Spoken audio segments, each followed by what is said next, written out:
We are live in Expat Mental Health, navigating mental health abroad. Mental health pertaining specifically to expats, right? It's a topic I haven't heard anyone talking about.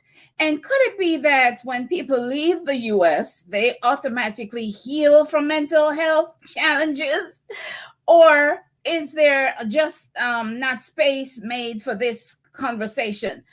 Or could it be that people feel like they have moved countries for a better, safer, less demanding lifestyle and are embarrassed to say that even then they still face mental struggles? We'll find out. This discussion is titled Navigating Mental Health Abroad, and I have Doctors Kathleen Walls and Dr. Natasha Romanthal with me. But first, big up yourself, originals. If you know you're an original, big up yourself and welcome back to the show. Our mission is to provide a healing, empowering space where you can find and share inspiring stories that celebrate personal strength, resilience, and achievement. Self-prioritization, self-celebration, and healthy self-esteem, wherever you are in the world, is central in our messaging. We make space for fun too, though, and which includes some travel related content. And I have whole playlists that you can check out about that. But welcome. And if this sounds like something that's up your alley, please, I ask that you subscribe, like the video, and please leave a comment. You know what?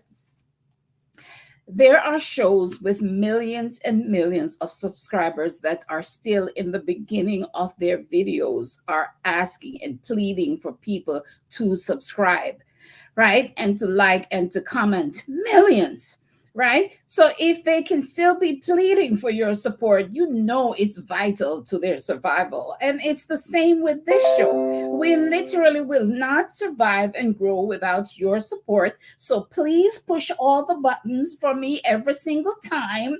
And please leave us some sort of comment, even if you just drop a heart. It helps. Thank you. And now I bring you doctors Kathleen and Natasha. And doctors, welcome to the show. It's an honor to have you here today. I know how jam-packed your schedule is, and it means a lot that you would carve some time out for the Big Up Yourself show today. Would you kindly introduce yourselves and tell us a little bit about your background and where you are right now? Mm-hmm. Dr. Ramanthal, I'm going to let you go first because I wouldn't be here if it wasn't for you. So you start us off. Thank you.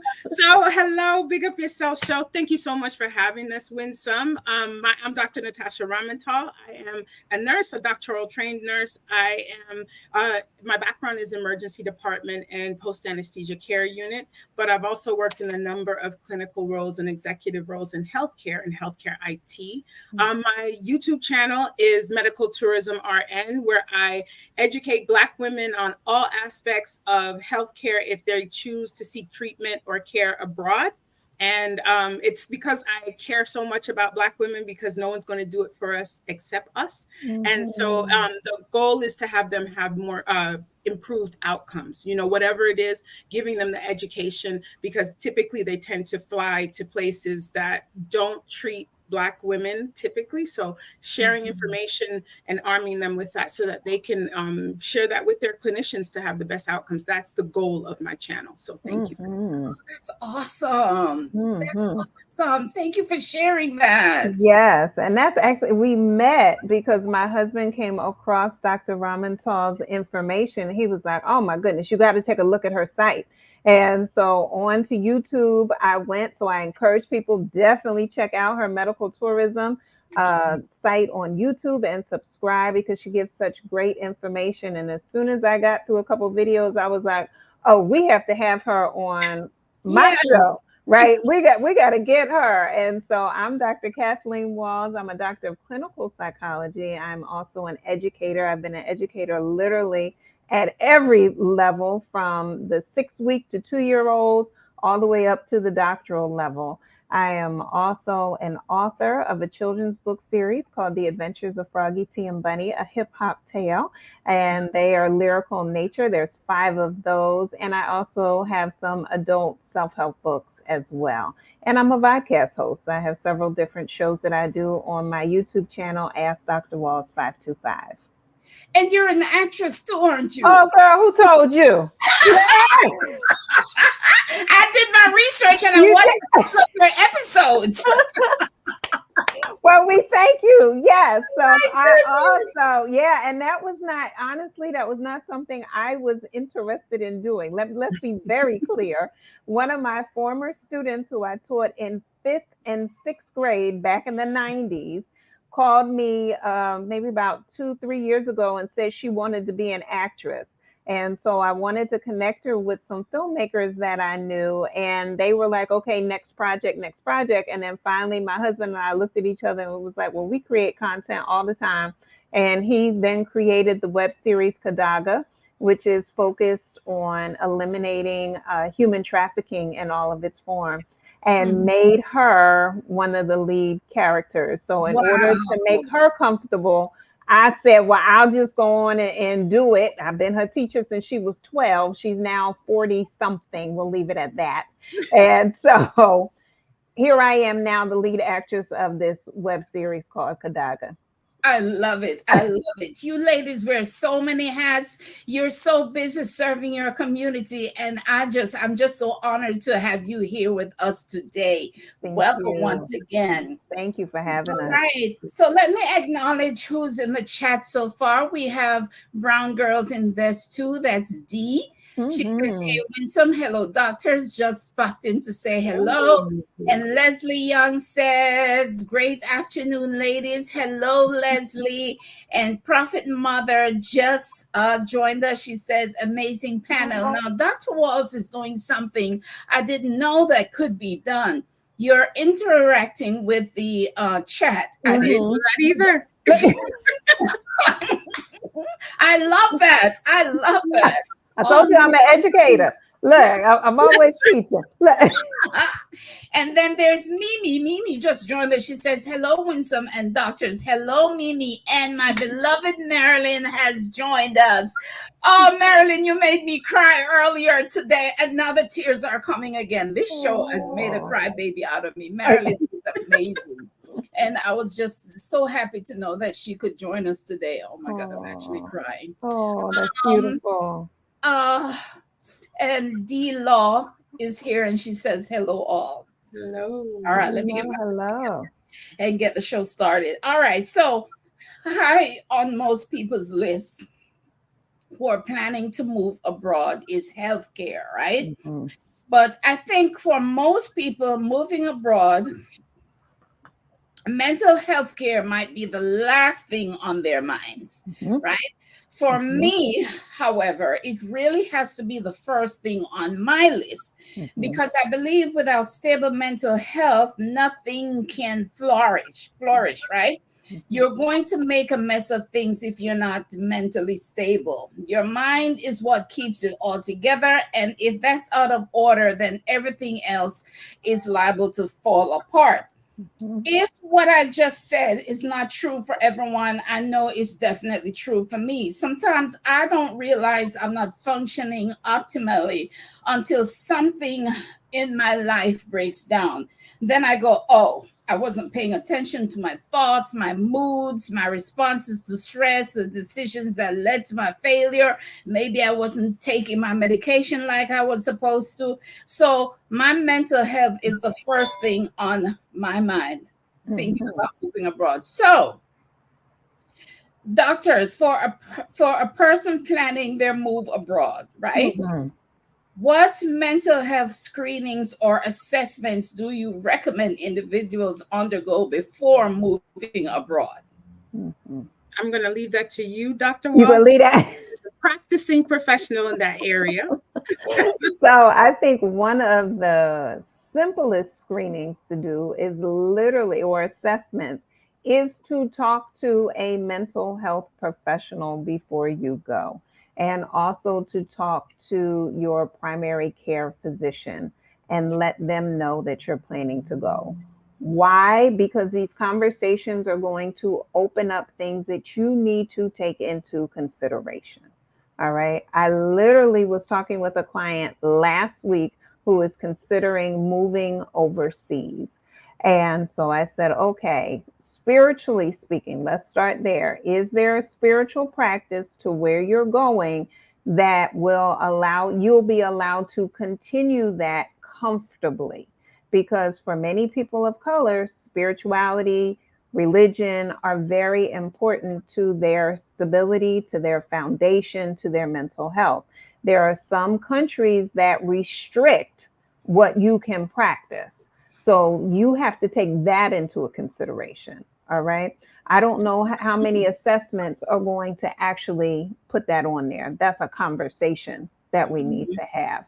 You also, obviously, you have to assess whether or not you're going to get homesick.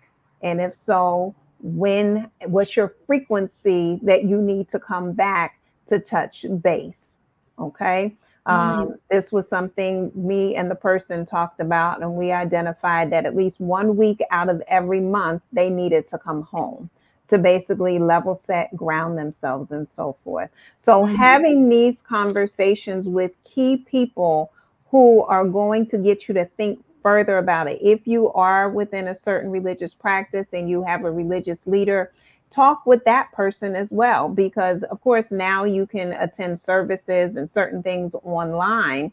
Will that suffice for you? But again, these people are going to have conversations with you so that you can take an honest assessment. And also readiness.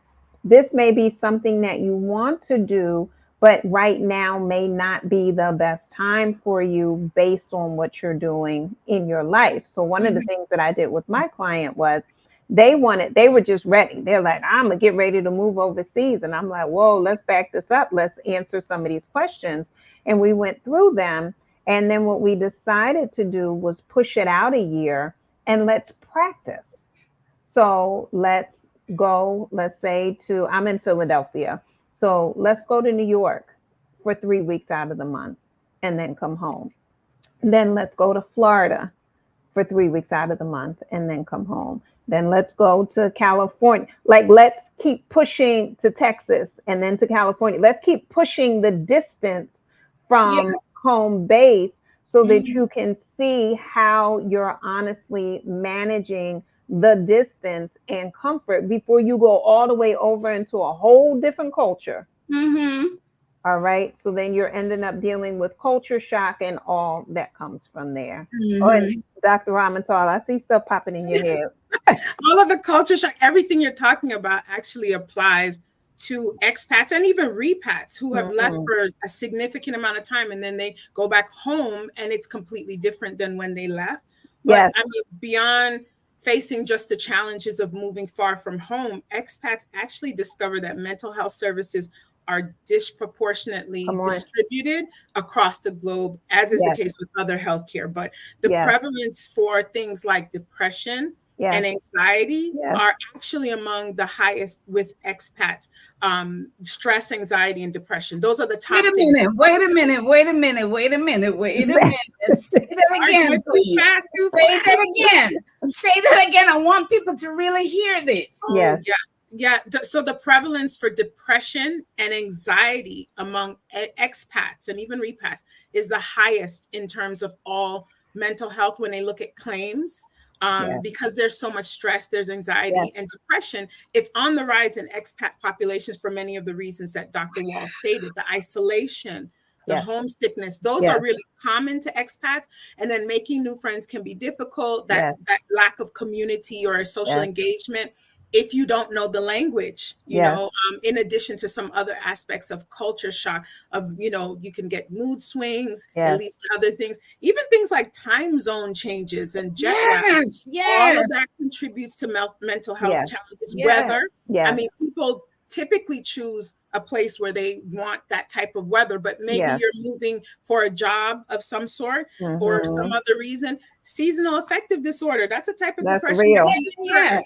Yeah, because of That's real. change of seasons and lack Yes. of daylight, Yes. those kinds of things. Separation from your family and Yes. friends, high pressure roles. If you are leaving for a Yes. job, maybe that's stressful, Yes. financial stress, Yes. overwhelming, things like that. All of Yes. that plays a role. There's Burnout. there's so many. Go ahead, Winsome. I'm sorry. Oh yeah. So we're talking about, right, you guys, we're talking about screenings that we can do before we go abroad. Now, there sometimes we can be depressed and not aware that we are depressed, right? Mhm. Yes. And so we pick up ourselves and we go abroad without a screening, and we Yes. get stressed, and we could fall in, we could have a major psychotic episode Yes. because we're not prepared, we're not aware. Yes. So before you go, guys, whether you think you have mental health issues or not, do a screening for depression, Mhm. anxiety,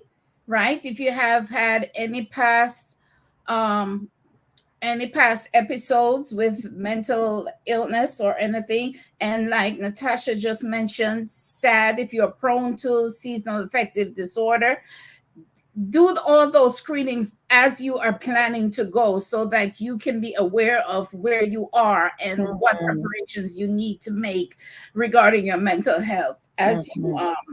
prepare. Now hold on here, let me get with the chat. We have Susie. Susie says a much needed conversation. Eloise says I'm here. Hey Eloise, the awkward black nomad is here. She says, glad to catch a live. And that's why building community is so important when you go abroad. That is true. Mhm. Okay, wonderful. So then what are the common mental health? Natasha just mentioned this. Yeah. Common mental health challenges faced by expats or people living abroad. I mean, are, yeah, you did mention depression and anxiety. Are Yeah. there that are more common for expatriates? Yeah. So there are several things, and I'm glad Natasha mentioned that. So I Where took did Natasha go? I don't know where she went. I assume maybe it was an internet moment. Yeah, I hope So she comes back. I'm Okay. sure she'll pop up in your in your behind the scenes studio.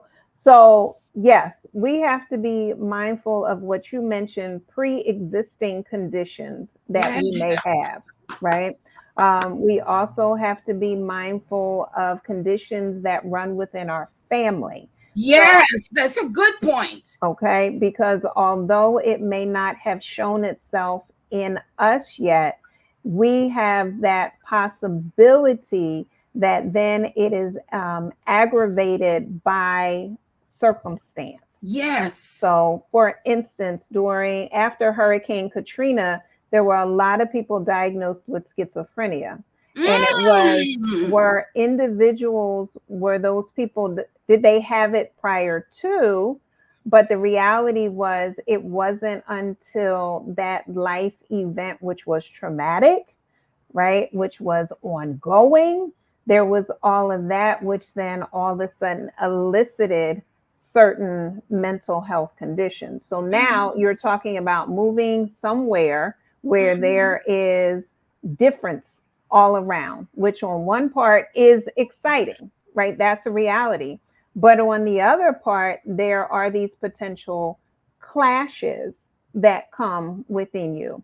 And so if you already have predetermined, I'm blanking on the word that I want to use, but when it pops up, if you already have a tendency for depression, for anxiety, Yes. for a potential psychotic break, it's the stressors that push you over the edge into that Yes. place where you're no longer functional. So when you're at home, you may be functionally depressed. You Mhm. can get up and go to work. You can get up and do these things, right? But now you're in a society where you don't have the supports, you don't have the familiarity, you don't have the access that you had before, and it kicks in another level of stress. So, some of those stressors Dr. Ramantal talked about homesickness, one. I Mm-hmm. mentioned familiarity, which also comes with reliability, right? Mm-hmm. Predictability it helps us a lot of times. Anybody that works with young children in schools, they tell you to put your schedule on the board because the predictability helps. Part of what sent people flying over the edge with COVID was the unpredictability of it. They didn't know what to expect. Access to resources. You know where to go when you're at home. Now you're overseas. You don't know where to go. You don't know who you can trust, right? All of that kicks in. Financial differences, having to calculate the money differences. Are you being taken advantage of? Is this a good price? Haggling. I enjoyed my 2 months in Ghana. What I didn't like was the haggling. If you tell me the cab costs $5, it costs $5. I don't want to be standing outside at midnight talking about, no, I'm not paying $5. I'm only Yeah. going to pay $3 and Yes. going back and forth before I get in. But this is part of the cultural piece there, right? And so if nobody's teaching you this, you're learning this on your own. You're potentially being taken advantage of. And then you have to deal with those feelings as well. Establishing relationships. Somebody had mentioned, I think it was the nomad, the person with the nomad in their name, um, right? Establishing community so this way you're not in isolation. Time zone differences are very important Oh because yeah. here I ended up living technically on two continents. I would do a full work day in Ghana and then come back and then work in the evening because my clients in the US were 6 to 8 hours behind me. All right. So now when it came to conversation, my husband's calling me. It's midnight. I'm ready to go to sleep.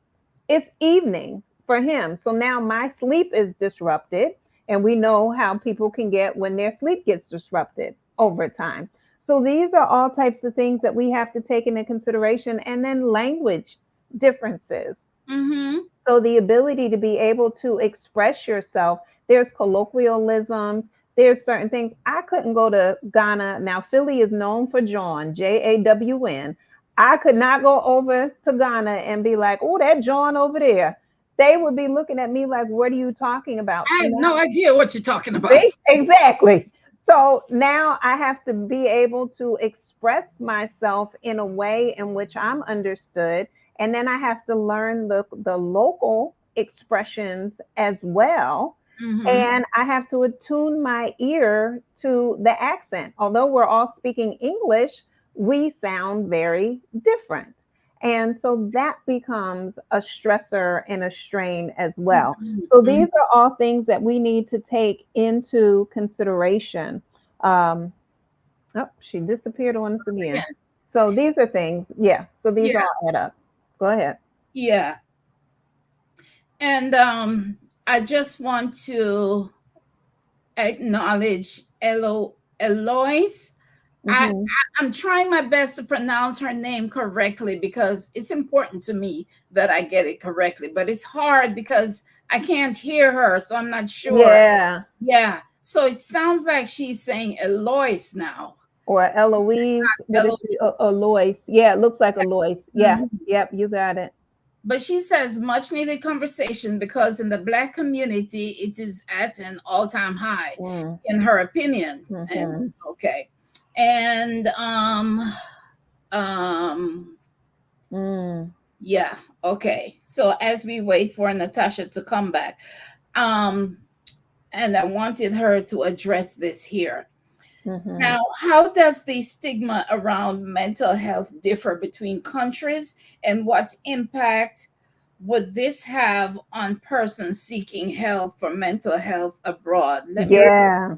Let me repeat the question now that Natasha is here. My How Hmm. does apologies the for my stigma Wi-Fi issues. okay. How does the stigma around mental health differ between countries, and what impact does this have on persons seeking help for mental health Hmm. abroad? So the stigma, oddly enough, it's stigmatized everywhere, right? Mhm. Stigma around mental health, it does vary by country, by culture, and also even by ethnicity.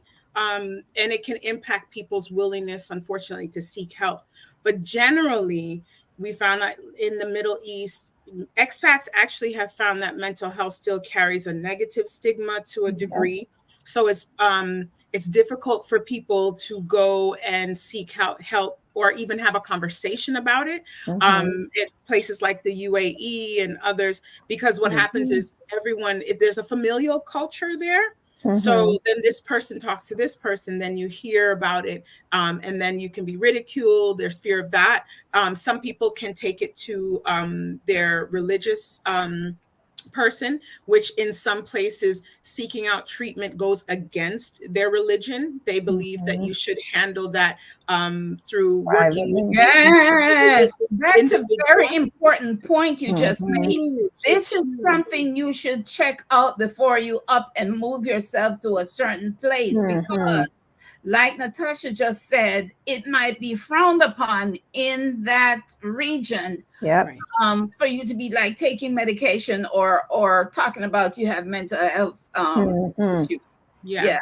In the Middle East and in Asia, they tend to feel that way. It's a little bit more open in parts of the of Europe. You know, it varies throughout the European countries. The UK is a bit more open to discussing that. It kind of mirrors the US when you look at it, but and then Spain. But what I found interesting is when I was doing a little bit of research for this topic, there was one study that actually found that expats in Spain were more likely to report feelings of loneliness and social isolation than those in other European countries. So I don't know what it is.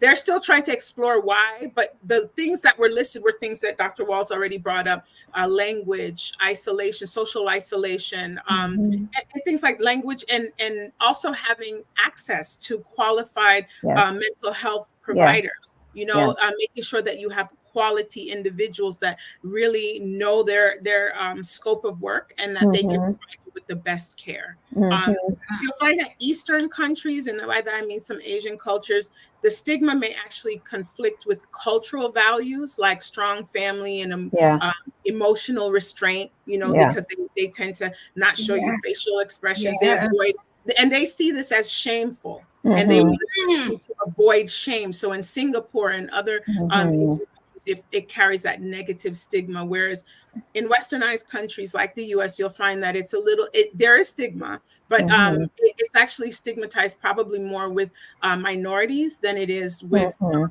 white counterparts. You know, there's a distrust of the mental health care system in the United States and healthcare system on a whole. And that can be a barrier to seeking help. And in what they call low to middle income countries, those countries, unfortunately, just because of the lack of resources, the stigma can actually occur only because they have reduced access to services, and unfortunately leads to poor outcomes. And the other piece of that we have to look at, so when we look at the continent, when we look at Africa, as far as does mental health, I recently saw something and somebody was saying like mental health doesn't exist in Africa. I was going to talk about that, but go ahead. And it was just like, no, that's not true. I can personally attest to having done counseling over there, and you know, some people stuff is people stuff. Relationship stuff is relationship stuff. What happens is we have different names many times for things, right? So even in some of the Asian cultures, when somebody says, I'm just thinking back, I remember one of my first clients who was from Nigeria, and I was asking about depression in the family. And they were saying, oh, no, there's no depression in the family. And I'm just not feeling like that's the truth. But then finally it came out, it was like, well, my mother would be in a mood every once in a while. And I said, oh, describe what that mood. Recognize the mood and the moodiness to be depression, right?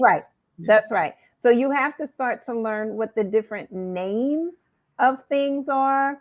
You know, sometimes people talk about, oh, you know, I have a headache, right? It's somatic is the reality, right? They're stressed out, but they're not talking about the stressors. So physiologically, they're having headaches, they're having stomachs, like the little kid who doesn't want to go to school and my belly hurts. It's because they're nervous or they're anxious about something.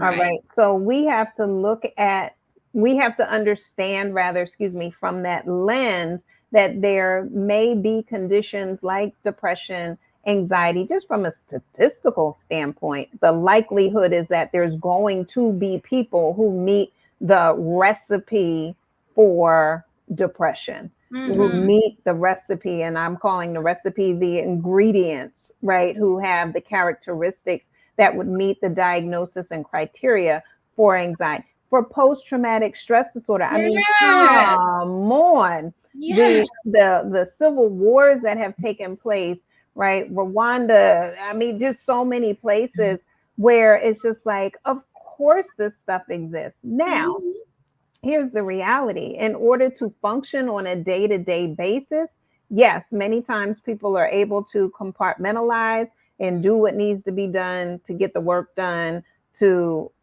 quote unquote, survive. But the reality is the mental health still needs to be tended to. Still Yeah. need to be tended to and And it's, I think it's way. cultural to not talk about it. You Yeah. mentioned that the recipe and the ingredients are there, but it's not a thing to, in African cultures and African people throughout the diaspora, Yeah. to have conversations about it. No. This is life, and you just do what you have to No. do to move on. Yeah. So, I mean, in addition to just other things like limited access to the quality care, Yeah. cost too plays a role, and governments are not funding mental health, and it's because they don't see a need, and also culturally what Yeah. that means. Yeah. Yeah. And even in the Caribbean, Yeah. that's also, I have people who are clinicians in some of the islands, and they're frowned upon for bringing this stuff up. And I mean, some of these things are just human conditions. Human trafficking is a condition that unfortunately touches many people's lives. And so those people who have experienced it, meaning directly and or by proxy being a family member, that's some heavy stuff that you have to work through. Grief Mm-hmm. and loss. Everybody, there ain't nobody on this planet that knows somebody who has not passed away. Right. So that's, everybody Right. has had that experience, be it a family member, a pet, right? We've all experienced grief and loss some point, changing in friendships, so forth. So these are just human conditions, and we have to learn how to talk about these things and process them. Right. And Yvette Boone, hey, Yvette. Yvette says, I think it's difficult to recognize the trauma Yeah. when it's been normalized. Mm-hmm. Now, so how can individuals create a mental health action plan before relocating to ensure that they have support system in place? Because take my case, for example, right? Yeah, so in my case, I know I'm going to need a doctor Mm-hmm. where I'm planning to go. I'm going to need a professional support team. Mm-hmm. I'm going to need, I need to know what medications are available to me, the affordability, how am I going to get around to my appointments? And I have some tools for managing stress, but when talking about uprooting and moving to a different country, it sounds great, but I have to know what I'm doing because I'm highly prone to anxiety Mm-hmm. and anxiety episodes. And if I'm stressed enough, I could have a bipolar manic episode. Mm-hmm. For me, there can be no such thing as getting up and planting myself in a new country without these things in place. That's right. So, what does the mental health action plan look like before relocating to ensure that we have a support system in place? Yeah. I think taking exactly what you did is really the blueprint. First and foremost, you have to know yourself. Know thyself is key. What do you need in order to be balanced? What do you need? When people say, how's your day today? And you say, it's okay. What is an okay day? What does that even mean to you? It was a great day. What made it great? Right? We need to take honest inventory of these things so that we can have a running list, because those become our baselines. Those become our targets that we want to make sure that we have. What are the things that might stress you out, right? Get clear on what that is so that therefore you can start to look for those resources. What you don't want to do is show up in a place and then decide to start looking for that. That's Right. a guaranteed way to increase your anxiety. And Yes. now here's the thing, just a quick science, neurological lesson here. So this front part of our brain is considered the new brain. This is where all the executive functions happen, your decision making, your critical thinking, all of that happens. This back part back here is where the brain stem is. That's considered the old brain. So that's where your fight or flight kicks in. That is just your primitive automatic reactions to stressors. I bring that up because as the volume on this increases, the volume on this decreases. And basically, this now goes offline. So you go into fight, flight, or freeze when you're in stress mode. And therefore, that means you're not doing critical thinking, decision making, analytical thinking as well, or if at all. This is why I say in horror movies, people make stupid decisions because they have moved into fight or flight. They're not thinking properly anymore. So you want to do as much as you can to prevent the volume on the old brain being turned up so high. And then you have to do what you need to do to get that to turn down and get this to come back online and turn this volume up. So Wow. your pre-planning helps to keep this online and keep this turned down. Wow. Got it. Oh my gosh, I appreciate that demonstration. Okay. Wow. Yeah. I'd also have to add to that research, and when I say research your options of where you plan on going ahead of time so that when you are speaking with your clinicians in where you're currently being treated, you can say, these are the things that are available and have a conversation about what would be best for you. Everyone is unique like a fingerprint, and depending on your diagnosis and what you need for treatment and care, you need to know what's available where you're going. Yeah. The other thing I would, Natasha, if you can hear us, you're freezing on us. Yeah. The other thing that is so important is that you know what your list of resources are here in the States, right? So if you have your doctor, you have your therapist, and if you don't have one or a counselor, that would be important to establish that relationship with someone prior to leaving. So it's already in place. Okay. That's a good point. That's a good point. Identify someone and begin a relationship with that person. So Yes. you know if there's good chemistry and if you guys are That's going to right. be able to work well together. That's a good point. That's right. Because when you go overseas or wherever you're going to, that's not the best time to start to establish the relationship. Like for instance, with my clients, I know when they're telling me the truth. I know when they're not. I know when they're trying to get over. And tone of voice, the way that they look, the way that they're breathing, right? So then therefore I can pull them out of whatever space they're starting to slide into. But if this is a new relationship, I don't know that, right? I'm still learning it. In a crisis state, you are going to want someone who you feel some sort of comfort and connection with. So let's see. Right. So this is that speed dial person. That's why, right, it's important to establish that relationship ahead of time. Even if you're just doing monthly check-ins, if you're doing quarterly check-ins, at least you know you have access to that person when needed. Right. Right. Yeah. Wow. So important. So yeah, so you want to make a list of your doctors because those are going to be ones that you're going to need to replace when you move to wherever you're moving to. The other thing that's important is your physical health is directly connected to your mental health and vice versa. It's mind, body, spirit connection, right? It's all interconnected. So you're now going to a place where you may be exposed to different foods and right, different seasonings, different all types. And how your body is going to react to those things makes a difference. Yes. I am someone, from a taste bud standpoint, and this threw me off for years. From a taste bud standpoint, I enjoy falafels. I really, really like them. But what I noticed is every time I ate falafels, they would make me angry. I would become Mm. very angry and very irritable. That's not my natural or normal state of being.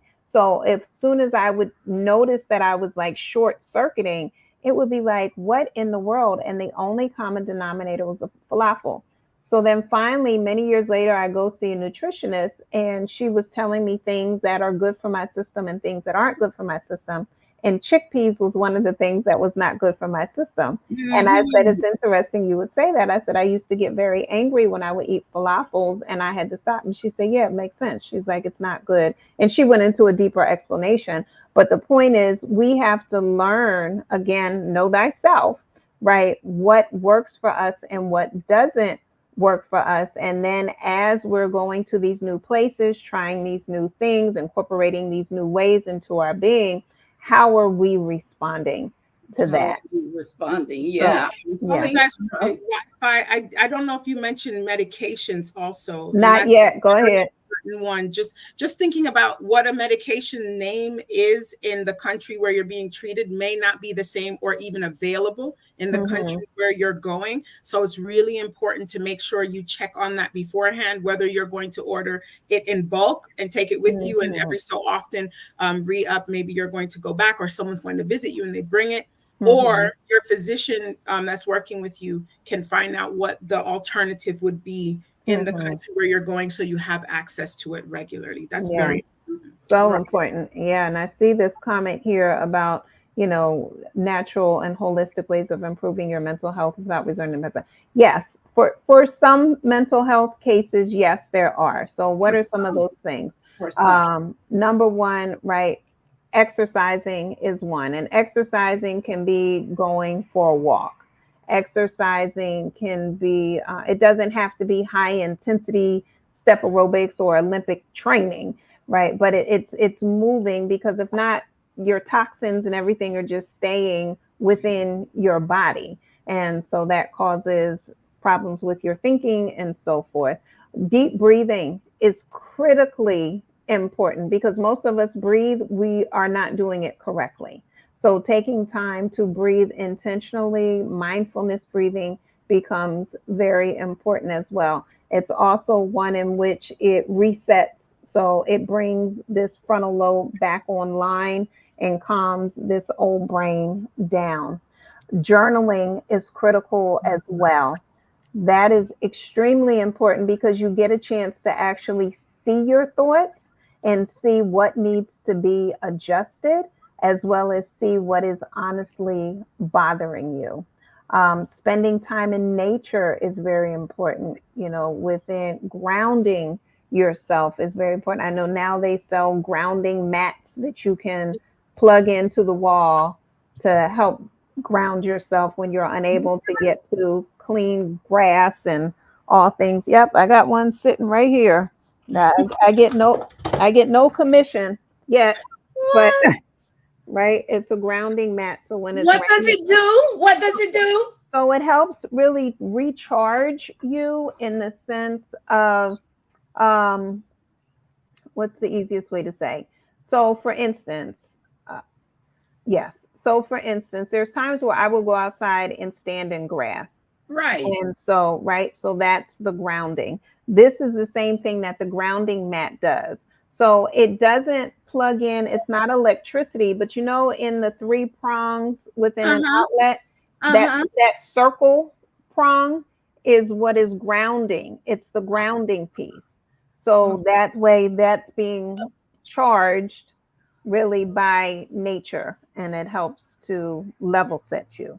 So for some Mhm. people, they can feel it instantly. For others, or feel it, let me just say that. For others, they can't. But I do find it, personally, I do find it beneficial. Mhm. Naturally, LED says, yes, pay attention to your bodies. I found Mhm. the book Eat Right for Your Blood Type helpful. Now, I read that book, and one of the things I really love to eat, and I will admit I'm delinquent and I still eat it, but red beans are not good for me, for my blood type. But I grew up on red beans and I still eat it. I still eat them. But yeah, that book can help you figure out what works for your blood type and what would keep you healthy. And yes, this whole thing about foods and how our bodies react to food and then how food affects our brains is real. So I think that too, maybe because foods are more wholesome in more places in the world than the US, you have a good chance of using good food to heal yourself abroad as well. So hopefully some of your symptoms could be alleviated. Yeah. Good food. Yeah. It's true, because the soil is different in different places, and the way in which they make, like, I could eat bread when I was in Africa that I can't eat over here in the States. My body just, over here, it becomes very inflamed, and I like the taste of bread, but it becomes very inflamed. My joints hurt and everything else like that. But yet when I was in Africa, I was able to buy my bread, eat my bread, and my body just didn't have the same reaction. Okay. All right. So, okay. And we can't overlook excellent, simple, deep breathing. Yeah. We may take these things for granted. Things like mindfulness and meditation and deep breathing. We take it for granted. And we feel like, it's just so run of the mill, whatever. We don't pay attention, but these things are really transformative when you really practice them. And let me say this too. Also, as part of your action plan, how frequently do you need to connect with family members and friends? So if you are someone who needs to speak to them at least once a week, then you want to make sure you schedule that ahead of time. So we're going to have our calls on. That's a good point. Sundays at 4:00. This way everybody knows to be in position at that time. Is it going to be a FaceTime call, a video call? Is it going to be a phone call? When I was overseas, I'm the primary caretaker for my mother. It was a matter of, I knew that she was going to want to see me and know that I was okay, and vice versa. So my younger brother and I set up a time when he would go over, he'd pull out the iPad, and we would have our touch base time. So you need to know your cadence of who you need to talk to, when you need to talk to them, and for how long you need to talk to, and pre-plan that. Yes. And of course, the sun, that good old vitamin D, the natural. You better get you some. Yeah. Come on, Jamaican. Come on, Jamaican. Talk about it. It affects your mood. It really does. So, and they say the best time to go out is early in the morning, where before the sun is right smack in the top over your head. But if you can go out for at least an hour or two, some sunlight exposure, it helps you and boosts your mood as well as your immune system. Yeah. Now the sun too, a few minutes of the sun can really elevate your mood. I've experienced that. The funny thing about me though, with the sun, I can't be in the sun for like more than 3 minutes. I have what is called a severe sun allergy. Forgot the technical term.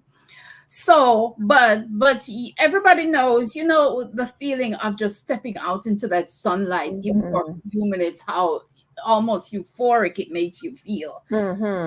Sunlight is really very important to good mental health. Yes. What's this now? Good point. I need fewer supplements in the Caribbean. Yes. And if you're going to a place like the UK or so, where it's dark and gloomy most of the time, I don't know. Then you're gonna need some vitamin D supplements. And a sun lamp. Right. So there's all different ways to supplement. So Yeah. you can get a, so I've had clients who we were questioning whether or not they were dealing with seasonal affective disorder. And Yeah. one of the recommendations was get a sun lamp. Let's see what we're working on. Because as you pointed out, if your work is taking you to certain places, sometimes this may be what you have to quote unquote deal with. So now how do we supplement ourselves and accommodate so that we can be functioning as our best self? Right. And also, I mentioned earlier with the one client who was talking about moving somewhere else. How frequently do you need to come back home? How frequently can you come back home? I had a colleague who had gotten a job and they were in Dubai. And so, on one level, it seemed fantastic, but they weren't allowed to leave to come home for like 6 months at a time. And so that was very stressful for her and for her family. But financially, it was wonderful for her and her family. So you also have to look at what the pros and cons are as you're looking to go somewhere, and then look at those cons to see how you can mitigate them, lessen them as much as possible. Right. And I wonder too, if there are certain, like we might want to be aware of what mental illnesses are more common in the places that we want to move to, right? And I'm not Mhm. saying that mental illness is contagious. What I'm saying is there might be certain conditions that exist in this new place Yeah. that cause certain illnesses to be more prevalent, right? So Mhm. you might fall victim to those conditions Mhm. and your mental wellness could be affected. So, is there such a Mhm. thing as certain mental illnesses being more common in certain countries or regions of the world? That's an interesting question because a lot of places don't see themselves as having mental illness. Exactly. Mm-hmm. So there may be certain behaviors that are deemed normal or Mm-hmm. and or abnormal. So one of the things you can always check with your embassies, which is very important because they're going to have Mm, information. that's good. Okay. That's Another thing, good. obviously, in this world of Google, you can do some preliminary research there.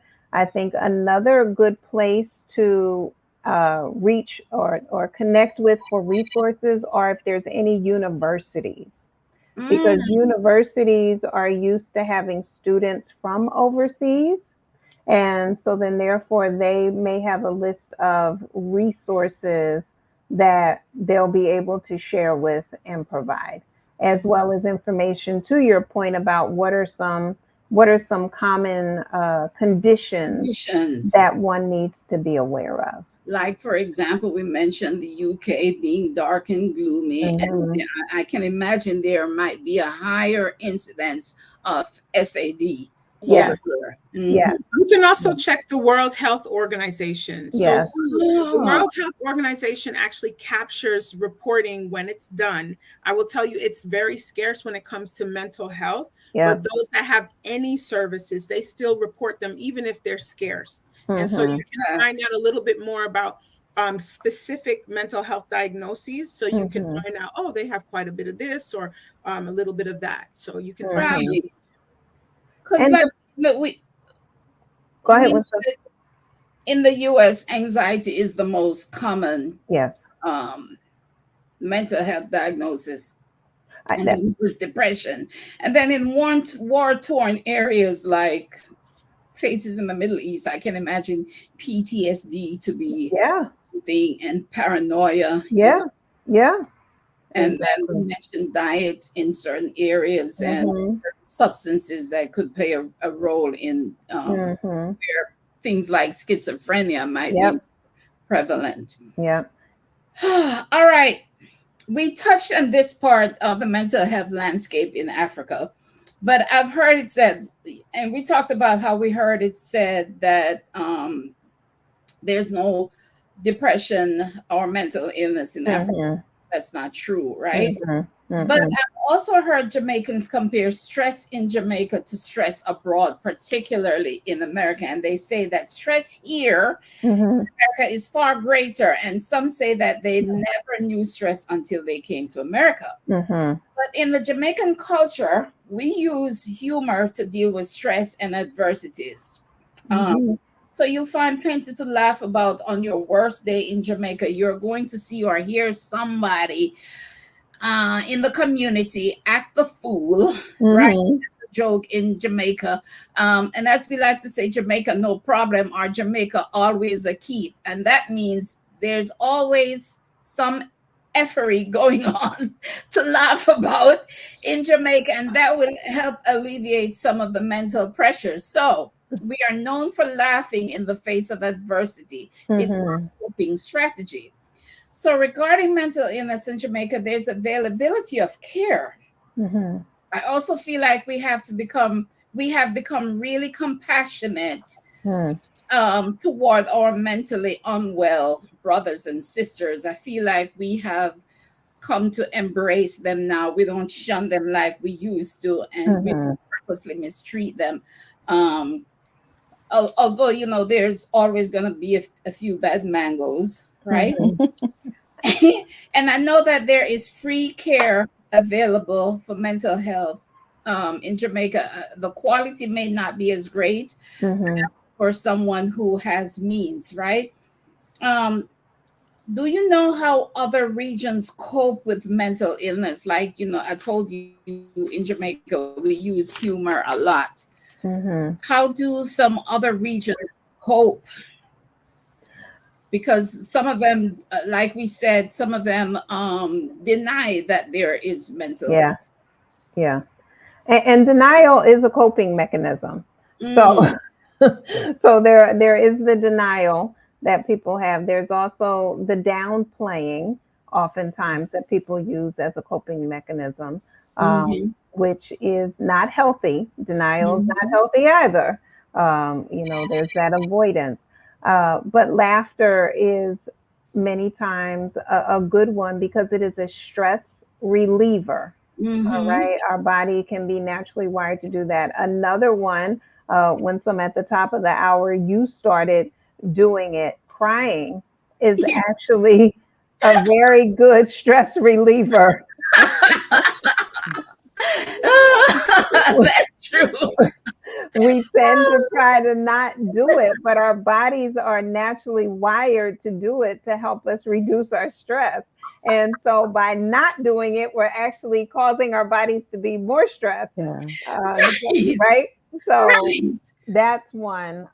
Talking with someone, even if it's an elder, someone who we consider a trusted individual, like a godparent, an auntie, an uncle, a neighbor, right? Those are stress relievers and coping skills. The ones that we have to be careful of end up being the overindulgence. And Mm, that can be overindulgence in alcohol, mm, overindulgence in drugs of all sorts, mhm, that's including pain medication, mhm, um, right? The overindulgence in sexual activity and mhm. promiscuous activity, and so we have to be mindful of those because they are coping mechanisms, but they often create more problems. Yeah. Yes, yes, yes, And I yes. would just add to what everything Dr. Walls has said, religion, prayer. Oh Some yeah. will use that. They use humor, they use exercise, they use talking to elders, but also religious, Prayer is big. Yeah. Yeah, Yeah. Yes, thank you. Prayer and yes. meditation. And that's a big one, and it's a healthy one as well. Now, one thing that I will have to say, we do also have to be careful. And some people say, well, I'll pray about it. Yes, you can pray about it, but some things you can also take some action steps Yes. Yeah, about it as Agree. well. exactly. Okay, so we got to clarify what's the serenity prayer? Help me to know the things that I can. I'm gonna make up my own And the wisdom control, to and know those the things that difference. I can't, right? And the wisdom to know the difference. Yes. So some things are we do have to turn it over because there's nothing more that we can We do. can do. But there are some things that you can do something about. You can get the mental health services now. there's like an international SOS crisis line that you can actually call. Yes, and you get, I think it's like 5 or 8 therapy sessions. So there are so many resources. Wait a minute, Iris, did available. you hear that? Did you hear that, y'all? There is an international crisis line. I was Yes. going to mention crisis care a little later on, but now there is an international crisis line. I didn't know that. Otherwise, I would have it ready to share with people. Yeah. That's very good information. Mm-hmm. And that's why I'm saying also check with universities overseas, because like I said, they're used to working with students coming overseas. So they're going to have resources that the average maybe doctor's office might not have, because they're not used to dealing with so many different people, whereas a university is used to dealing with people from coming all over the world. Right. And Nicole, yes, we mentioned it a little earlier. Mental illness is seen as very taboo in spiritual circles. Yes, some cultures find it taboo. Yes, and it's considered demonic, and hence there's lots of shame in seeking treatment. You're absolutely right. You are absolutely right. Now, can you discuss the difference in mental health care systems between countries, specifically regarding insurance coverage, availability of services, and quality of care? We kind of touched on that a little bit, but I'm sorry, I came in and out, and now I'm on my phone. I did want to ask you about that, because there was something about, I just wanted to make sure people were aware that, you know, in addition to doing your research and checking what you should be checking with your insurance before you leave, well in advance. I would say from the moment you know you are going to leave, only because your coverage may or may not cover something that you need abroad. And a lot of people don't know that. It's important to note that US-based providers like clinicians aren't eligible to provide telemedicine care overseas. So you may have to seek someone that is licensed, obviously, to practice there, and it may not be someone who you currently see. So then making sure that they are, one, covered by your insurance and they're authorized by your insurance. And if they're not covered, then you can seek international insurance, which usually is a lot cheaper than what people are accustomed to paying in the US.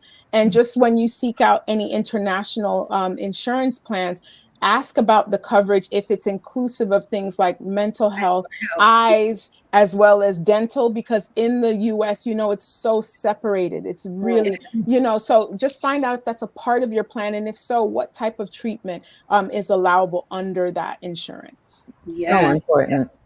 Yes. I want to pause for a commercial break, and I want to give you guys a moment to do one more good deed for the day and like this video, please. If you're watching live, please click the X and click the thumbs up button, please. And do me a favor when you're done. I know this is asking a lot, but after the video, if you could come back and leave a comment under the video, I would really appreciate it. And if you're watching the replay, all you have to do is just hashtag replay. It helps me out a lot, you guys. It costs you nothing. It helps me out. Your simple comment could help push this video out to someone who could use this information. One more kind deed for the day. Please leave a comment. All right. So we talked about cultural attitudes toward mental health that could impact an individual's ability to seek and receive appropriate care. We talked about that. What might be some other significant barriers to accessing mental health care in different countries, and how can individuals overcome them? Nicole just mentioned the spiritual part of it could be considered demonic. So that might be a barrier too. There's a lot of them. I mean, apart from stigma, which we talked about earlier, and cultural considerations, cost treatment costs can be high, and many young people, and I'm thinking of sub-Saharan Africa, throughout Africa, are unable to afford treatment, and other places as well. But and I'd also say lack of education. Many people have limited awareness of mental health, and some may believe that a mild disorder is, that's just a so instant, and that's how it is, and then fragmented service delivery models. So like maybe the country you're going to they contribute to the treatment gap because they don't believe in mental health. So they don't provide services to anyone, and they don't see it as a priority as well. In addition to things that we mentioned, like not having qualified professionals that are there, but then also poor mental health policies, lack of awareness, and then some other things that are a little bit more individual, like your own barriers, maybe family pressure. If you're influenced by your cultural or spiritual beliefs, that might keep you from doing it. And then some other individual barriers, like lack of insight, for poor treatment compliance. If you think, I just need to speak to someone, but then when it comes to, maybe they suggest medication, you decide to go against it for whatever reasons. But all of those things play a role, in terms of barriers. I love those personal barriers. My mind just went to a whole bunch of those. But one of the other things I want to say as far as a physical barrier is distance, right? So there's access. Even within the States, many times within some rural communities, it's a challenge because the mental health services may be an hour plus away. And so it becomes, how do I get access to them? When I was in Ghana, I had the opportunity, I did several community services pieces, and some were going out to schools to introduce this concept of therapy and psychology and having a career in it. I did a couple television shows, same thing, letting people know that it's accessible, it's okay. And again, I was based out of a university. So when people were reaching out, they needed to come to the university to experience counseling. Okay. So we have to look at access. The other thing, other place where you may also want to check is if you're near a military base. That's a good because military bases also obviously are used to interacting with people from all over the world and have a number of resources. One of my mentees, she was a counselor at a school on a military base in Japan for about 9 months. She would have been there for a year, but COVID hit, so she needed to come home. So, but these are resources that are in place for different people. So those are places that you can tap. Wow. And Marilyn put that information up Thank you, Marilyn. I was just about to talk about. We don't think that it could happen to us, that we could have a mental breakdown, right? We just don't think it could happen to us. But I'm perfectly okay, people have a breakdown. I've seen it.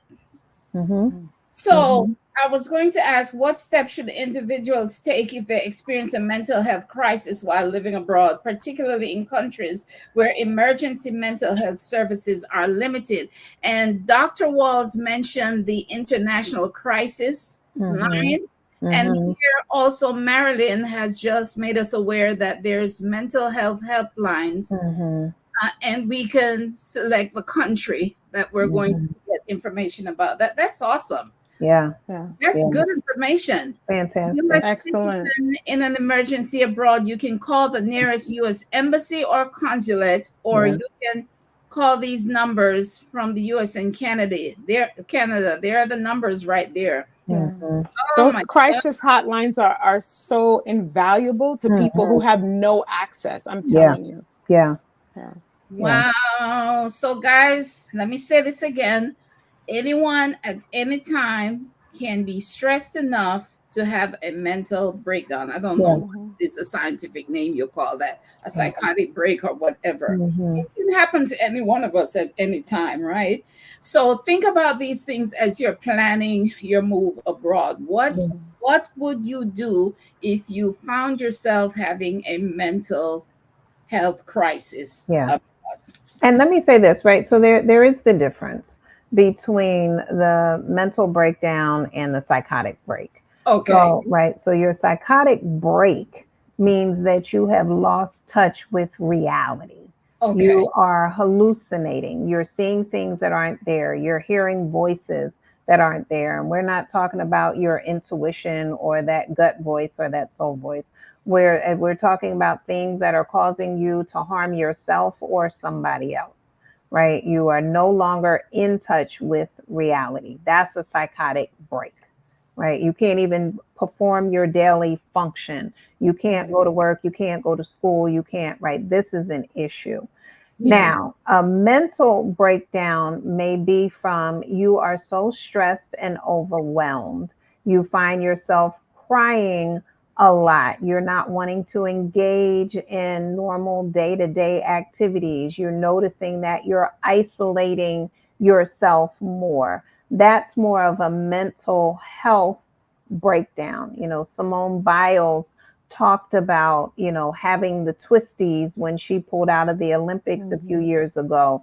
I'm curious in proximity to what was that timeline in addition to when she uh, started talking about the molestation that she dealt with. I was talking about that with a client prior to, what was that timeline between the two events happening? So we have to look at those. That was a mental breakdown. She didn't have a psychotic break, right? It was just the weight of it all became too heavy for her to mentally manipulate so that she could continue to function at what she knows as her normal level. Yeah, coping mechanisms that it hits all of us, inability to cope. Right. Yeah. Yeah. So we need to identify and connect with local crisis intervention resources, right? And as well as the resources that we're listing here for you today. Develop strategies that we can use to monitor and manage our mental health over the long term. Yes. We have to think about maintaining continuity of care as we're moving between countries, right? But here's something else we haven't that I'd like to touch on. Parents who are traveling with children. Yeah. Children are susceptible to mental health issues as well, particularly if they are dealing with culture shock and being bullied in school. Now, in the Asian countries, particularly Japan, they are known for bullying in school, right? I follow a young woman who's from Kenya, and she moved to Japan with her son and everything, and they bullied him to no end in one school. She had to move to another school, and they bullied him so much that she had to get him out of Japan and back to Kenya. Oh my goodness. Bad. Bullying is bad in Asian countries, particularly in Japan. So, and if a kid is being bullied, that's going to affect their mental health. Then it's going to affect the parents' mental health as well. That's something to think about too, as not only your mental health, but the mental health of your child as you are. Yeah. That's such a good point. Now, I didn't know that about Japan, but I am thinking about some clients who I've worked with as adults who were moved around as children for various reasons, not just military work, but different. Their parents were stationed in different parts of the world, and how that played out in their relationships. So it is important to talk about it with your children. How are they, even before the move, how are they feeling about it? Are they worried about it? What do they think that they might miss? What needs to be done, again, pleasure wise? So for instance, those phone calls, those visits, making sure that you're speaking the truth realistically, like, oh, we're going to come back every every month. That may not be realistic Yeah. depending on what work, and once you're in school, depending on what age, you can't come back for a week every month. So we want to make sure we have those honest conversations. We want to make sure we're taking things with us that are meaningful, right? Yes. So whatever trinkets, dolls. Back in the day, there used to be the peanuts where, Linus had his blanket. So you want to make sure you're taking those mementos, those pictures, all of those things that are going to give you that grounding that we Yes. talked about. Because the whole thing with grounding is increasing your stability and sense of self so that as life comes, you're not easily knocked over. Yeah. Right. And I would Right. add to that something that you have to think about when you are choosing to go abroad with your children, and if there's some mental health concerns. Children's mental health is a huge issue in many countries outside of the US. And unfortunately, the gap in resources is often the greatest in countries with the highest population of children. Mm. Okay. So in many countries outside of, say, Europe and the Americas, there are actually no service systems for child and adolescent mental health. And countries often rely on hospitals or Yeah. custodial settings to manage that mental illness of young people. So think about it and make sure that you're doing your research, because there are other options. Talking to the primary care in the country you plan to go to Yes. is very key, but also talking, some countries have what's called community care, where these community groups will go to the home and they can provide the care there. And it's something that's unique, that they do offer with not just your medical, but also your mental health services as well. Okay. And to that point, Natasha, you brought up another barrier that many times happen, and we've experienced it here in the States as well, is that there are not enough resources to meet the need. The demand is higher than the Yes. supply. Yes. And so that's another reason why I say, wherever you're thinking about moving, at least establish a relationship with someone prior to going. Dr. Ramantal mentioned checking with your insurance to see what resources are available already, so you can Right. start to access some of those. It may not be the ideal, Right. but Right. at least it is something that Something. to carry you through until you establish that next set of support. The other thing is important: make a list of your support system. Who is in that support system, and in what ways do they support you? Right. Honestly, because sometimes we got people on that list that ain't a support. Right.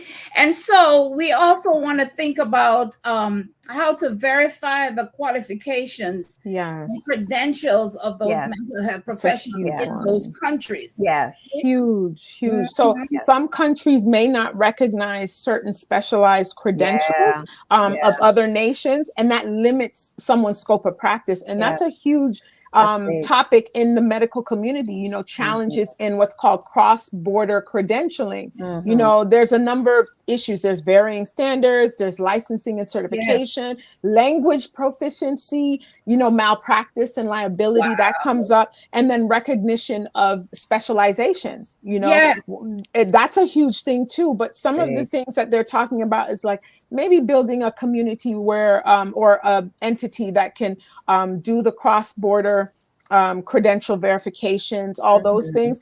I would say in the meantime, you just need to make sure that you look at the Joint Commission International. And I tell everyone from my channel, if you're going anywhere, just check first to see if whatever facility or whatever location you're going to choose to have treatment, see if they are accredited by the Joint Commission International, because the Joint Commission International actually does accredit behavioral health organizations, including mental health services.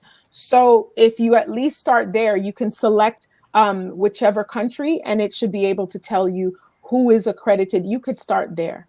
Oh my goodness, I'm going to have to rewatch this video and make a list of all these resources that you guys are sharing and put them in the description box. This has been amazing. So good. And so we're talking I was thinking about where to find supportive expat communities. specifically for mental health, and that I haven't found any. I Oh, wow. checked Facebook groups, didn't find any. So it got me thinking, wherever I move to, I might have to set something up myself, Right. right? Right. Right. I'm so glad you said that. I thought about some individuals who I know have moved to different places around the world.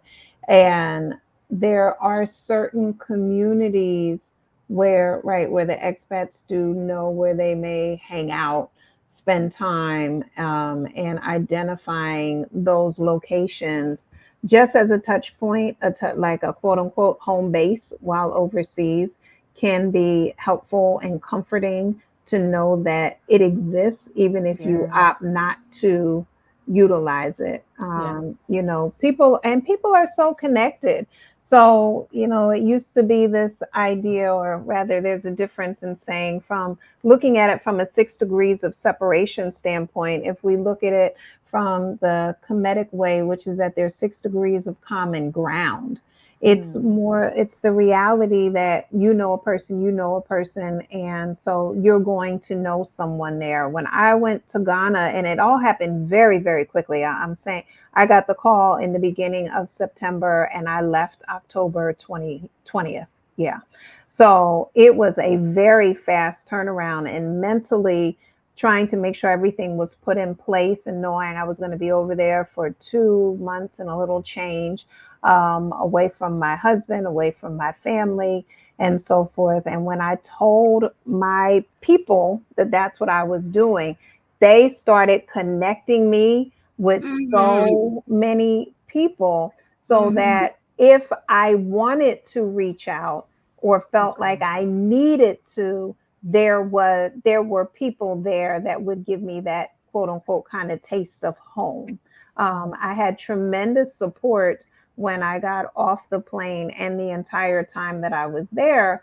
But even with all of that support, I was still there by myself. By Mm-hmm. yourself. Mm-hmm. Mm-hmm. Okay. And so managing the days and the nights, the grocery shopping, the doing the conversion of the US dollar to the Ghanaian money, making sure that was all right and accounted for, understand, like everything took a little bit more time. Like I said, getting used to the hassle, to me, the haggling, right?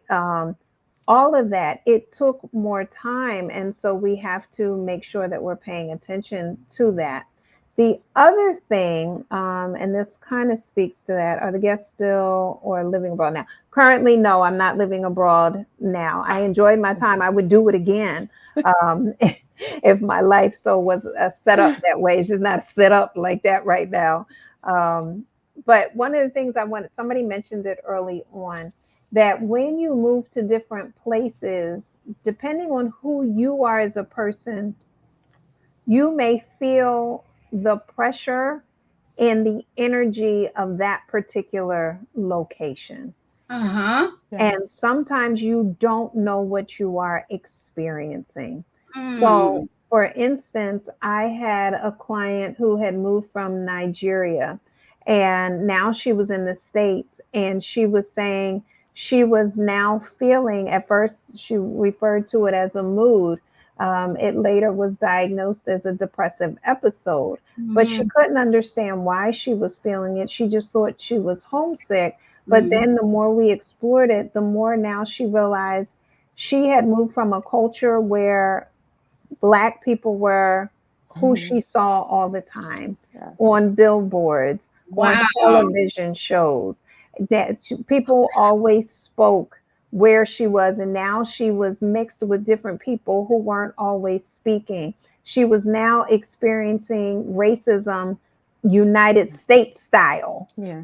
right? Yes. From the covert as opposed to overt bigotry. Yes. So she was experiencing microaggressions, and she didn't know. So we had to now extract all of those different things that she had never experienced before, and they are emotionally weighty.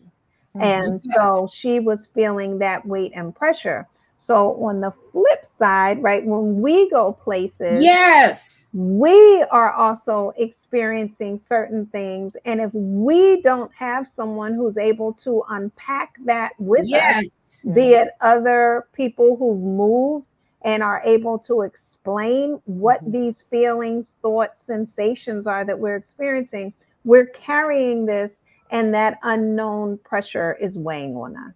Yes. That's Yes. community. Good point. That Good speaks to point. community. No matter where you go, you need community. Yes. You know, And I want to say this to communities that are in place and groups that are in place to support expats.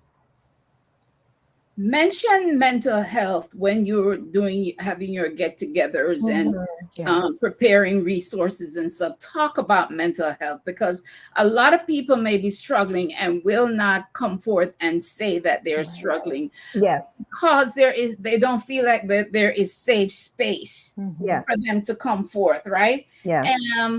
And let's not make mental health a back burner thing. Let's not make it the last thing on the list. Make it the first thing, as a matter of fact, because everything hinges on your state of mind, on your mental health, right? So yeah, make sure that we are discussing this in our community meeting stuff. Now, something I wanted to add before you move on, sorry, Winsome, is that when you are looking for a particular location, if you're going to move abroad, if you find that you're not satisfied with the types of services that are offered, I would say, depending on your location and what region of the world, because it's a globalized world, you can easily get to a number of different places very quickly. Specifically in Europe, you can take a train and you're in different countries, or in the Caribbean, you can just take a flight, in some places a boat. You can go over to other countries that are very close by and in proximity.